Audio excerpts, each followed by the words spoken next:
Vonis bebas tersebut disampaikan oleh Majelis Hakim Pengadilan Negeri Jakarta Timur pada Senin, tanggal 30 November tahun 2020.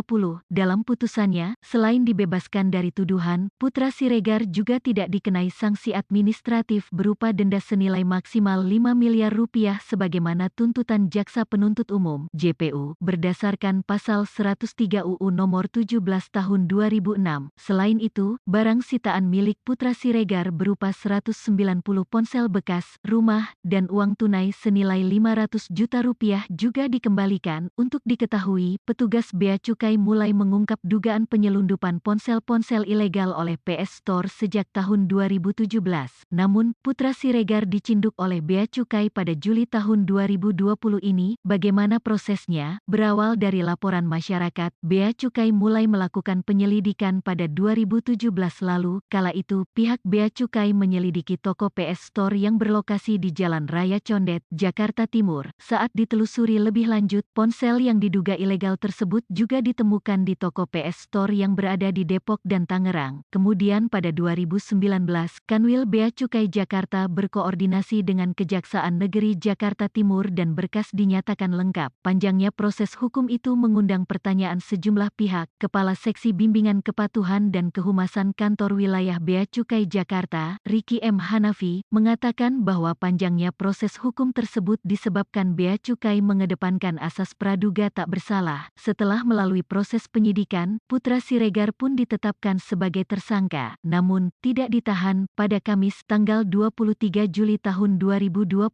penyerahan tahap kedua, penyerahan tersangka dan barang bukti kepada Kejari Jakarta Timur baru dilaksanakan setelah 3 tahun kasus bergulir. Tahun 2019 proses penyidikan kami dianggap oleh Kejaksaan sudah lengkap. Di situ penyerahan tahap pertama, kata Riki. Adapun barang bukti yang berhasil dikumpulkan oleh pihak Kejaksaan diantaranya yaitu 190 ponsel bekas dan uang hasil penjualan sebesar 61,3 juta rupiah. Riki mengatakan bahwa namun saat itu, pihak Bea Cukai belum bisa mengidentifikasi apakah ratusan ponsel yang disita tersebut merupakan barang bekas, second, impor ilegal, black market, BM, rekondisi, atau Putra Siregar kemudian menjalani sidang perdananya di Pengadilan Negeri Jakarta Timur pada tanggal 10 Agustus tahun 2020. Perbuatan Putra Siregar pun diduga memenuhi unsur dalam Pasal 103 huruf D Undang-Undang Nomor 17 Tahun 2006 tentang perubahan atas UU No 10/1995 tentang kepabeanan, yakni menimbun, menyimpan, memiliki, membeli, menjual, menukar, memperoleh, atau memberikan barang impor yang diketahui atau patut diduga berasal dari tindak pidana. Berdasarkan Pasal 103 UU No 17/2006, ancaman hukuman bagi Putra Siregar adalah penjara selama 2-6 tahun dan atau denda Rp100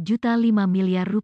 Namun, meski ada potensi ia dihukum penjara lebih dari 5 tahun, tidak ada penahanan terhadap Putra Siregar. Ia dianggap kooperatif dan juga menyerahkan jaminan berupa uang tunai 500 juta rupiah, rumah senilai 1,15 miliar rupiah, dan rekening bank senilai 50 juta rupiah. Dalam dakwaan juga dijelaskan bahwa pada 2017, Putra Siregar membeli ratusan ponsel di Batam dari seseorang bernama Jimmy. Ponsel itu lalu dikirim ke toko milik Putra Siregar di Condet, Jakarta Timur. Ratusan ponsel itulah yang dinyatakan ilegal oleh pihak Bea dan Cukai. Penetapan tersangka pemilik toko ponsel PS Store ini pun mengundang perhatian banyak pihak. Salah satunya adalah Era Jaya Group. Era Jaya, selaku peritel yang menjual Era Jaya pun mengapresiasi upaya pemerintah dalam memberantas para penjual ponsel ilegal. Penjualan barang ilegal akan merugikan pemerintah dari segi penerimaan pajak dan perlindungan kepada konsumen, terutama dalam kaitan dengan penerapan IMEI kontrol yang diberlakukan saat ini, ujar Head of Marketing Communication Era Jaya Group, Junadi Satrio. Kala itu, penangkapan Putra Siregar sendiri dianggap sebagai salah satu upaya Bea Cukai untuk melindungi masyarakat dari peredaran barang-barang ilegal. Meski demikian, tidak bisa dipungkiri bahwa hingga kini masih banyak penjual ponsel ilegal yang berkeliaran di pasar. Menurut Ketua Asosiasi Ponsel Seluruh Indonesia (APSI), Hasan Aula, populasi penjual ponsel ilegal black market BM di Indonesia masih tinggi meski aturan blokir ponsel BM lewat IMEI sudah diberlakukan. Masih banyak penjual produk ilegal BM di hampir semua marketplace yang ada di Indonesia. Ini membuat banyak pihak yang merasa bahwa aturan IMEI ini belum berjalan, kata kata Hasan, Rabu, tanggal 24 Juni tahun 2020.